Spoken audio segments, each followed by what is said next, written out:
नमस्कार शेतकरी मित्रांनो, पुनश्च एकदा स्वागत आहे तुमचं आपल्या ग्रेट शेतकरी यूट्यूब चॅनलवर। बघा शेतकरी मित्रांनो, सेलू येथील महेश खाजगी बाजार समितीचे कापूस बाजारभाव आपल्याकडे आलेले आहेत। चला तर मग आपण व्हिडिओला सुरुवात करूया। तत्पूर्वी आपण चॅनलवर नवीन असाल चॅनलला सबस्क्राईब करा। चला व्हिडिओला सुरुवात करूया। बघा शेतकरी मित्रांनो, आपल्याकडे महेश खाजगी बाजार सेलू या ठिकाणच्या पावत्या आलेल्या आहेत। बघा सेलू येथे सुपर क्वालिटी कापूस दर जात आहे 7,855 रुपये क्विंटल। तसेच पुढील पावती सेलू या ठिकाणीच बघा शेतकरी मित्रांनो, सुपर क्वालिटी कापूस दर जात आहे 7,840 रुपये क्विंटल।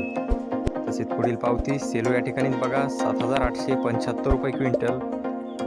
खरेदीदार आहेत Manjit cotton private limited Selu. पुढील पावती सेलू या ठिकाणी बघा शेतकरी मित्रांनो, सुपर क्वालिटी कापूस दर आहे 7,880 रुपये क्विंटल। तसेच पुढील पावती बघा शेतकरी मित्रांनो, फरदड कापूसाला दर आहे 7,785 रुपये क्विंटल। तसेच पुढील पावती सेलू या ठिकाणी बघा शेतकरी मित्रांनो, सुपर क्वालिटी कापूस दर आहे 7,850 रुपये क्विंटल। तसेच लास्टची पावती आहे बघा शेतकरी मित्रांनो, सेलू येथे सुपर क्वालिटी कापूस दर आहे 7,885 रुपये क्विंटल।